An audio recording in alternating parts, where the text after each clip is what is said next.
Hello, everyone, and welcome back to the Anthrax discography. We have finally made it to the 90s now in our journey through the Anthrax discography as we get to their fifth studio album entitled Persistence of Time.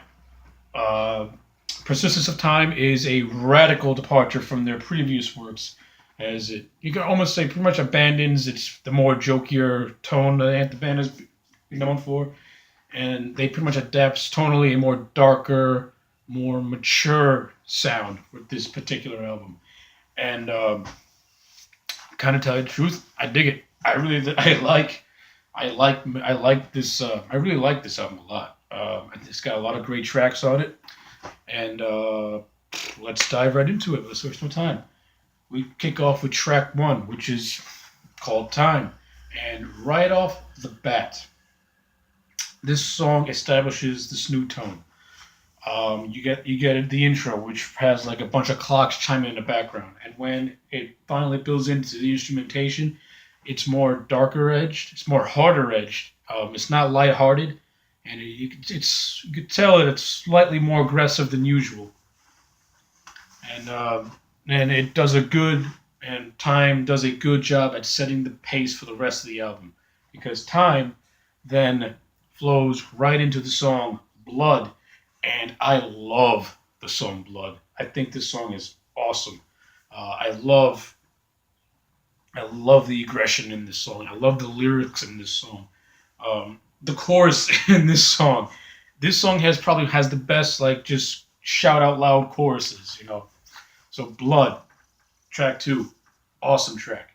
And then the hits keep on coming.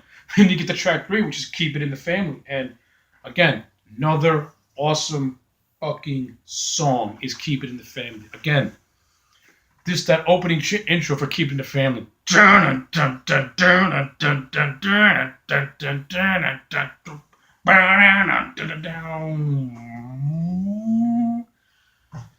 Yeah, Keep It in the Family. Again, that opening intro hooks you right in with that just crunchiness.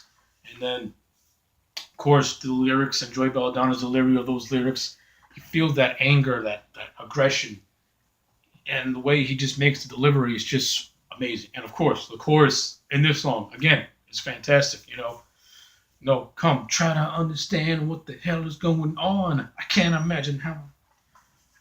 Again, keeping the family, awesome track.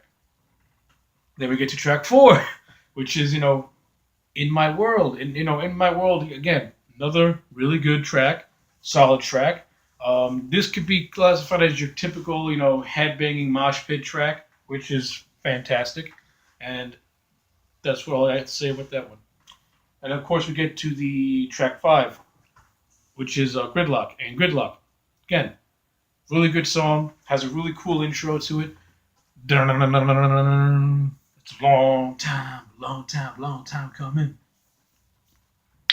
So yeah, I love the intro for Gridlock. I love the lyrical content for Gridlock. I think it's a strong closer for the first half of this album. So yeah, Gridlock, great. Then we get to we get the second half now, which and it starts off with the what instrumental called "Intro to Reality," and right off the bat, uh, I wish Anthrax would do intros more often because I like Intro to Reality a whole hell of a lot. Like to me, like the first, like to me, like until it gets like to that last, you could say minute and a half. The first, I would say 2 minutes plus has a very dreamlike quality to it. And then once you get to that last half, that's when it really kicks into that, moshing around, thrashy mosh pit type vibe. And it's a really good balance between the two halves of the song, as it all comes together pretty cool. And of course, you got Scott Ian, who is doing like a harmony guitar, which is always a plus for me because I love Scott Ian. So Intro to Reality, very very cool. And of course, that leads into Belly of the Beast. And Belly of the Beast, it's not a bad track. It's okay. I only heard it once, maybe twice, and solid. It definitely does not hold a candle to like the first five tracks of this album. But of course, then we get to track 8, which is actually a cover song of a Joe Jackson song called "Got the Time," and I love this cover. This cover is awesome. Just that opening intro, that and "Got the Time" pretty much goes back to that that lightheartedness for Anthrax a little bit with the music and the way the Joey Belladonna is delivering the lyrics. It's kind of going back to the early Anthrax where it's like fun-loving Anthrax. We've got the time, which is always a good thing, and it's a good counterbalance to the serious content of the rest of the album. So, got the time, awesome cover, amazing. Of course, then that leads into H8 Red, and it's an okay song. I literally heard it once, and I don't know, didn't really leave much of an impression on me. But from what I heard, not horrible. Of course, then we go into One Man Stands. Again, like H8 Red, I heard it once. I think I need to hear it a few more times to get a bit of appreciation of it. But from what I did hear, it's not horrible, but it's not really that memorable because I don't really remember a whole lot of it. And then we get to the closure of this album, which is Discharge. And again, like H8 Red and One Man Stands, I only heard it once, so I have to hear it again. But again, from like the previous two, what I heard was not bad. Again, I have to hear it a few more times to get a better appreciation of it. But from what I heard, no, it's not that. It's pretty good. And of course, we get to track 12, which is actually a bonus track on some releases, and that is another cover of a song by the band called Discharge. And this song is called Protest and Survive, and has Scott Ian on vocals, and love this cover. I actually prefer this cover over the original version.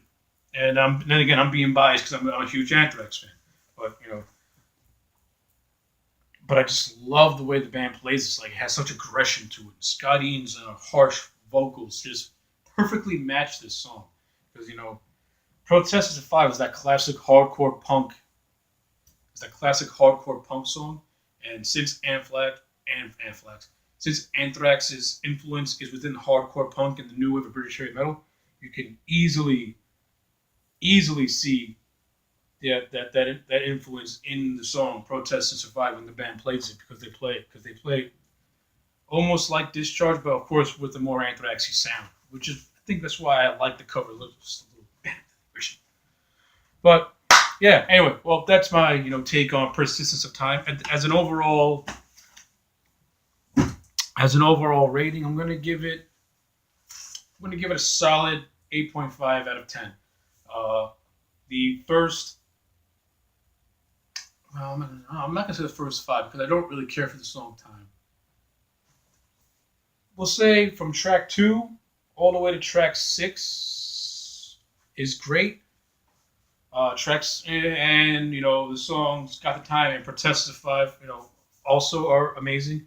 But the other songs, again, I got to hear them more to get appreciation of it. But that does not take away from the grade itself, because this album overall is a huge step up from the lukewarm State of Euphoria.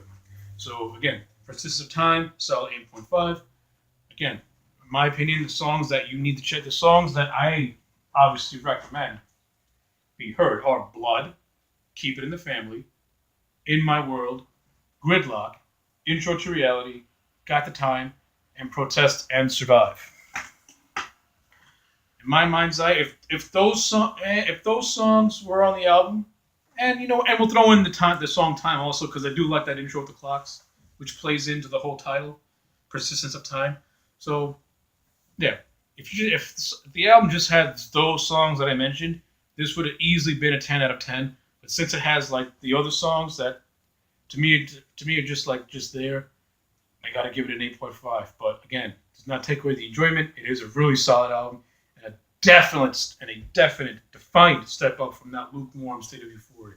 So, well, that's my take on Persistence of Time. Like, comment, and subscribe, and I will see you again next time.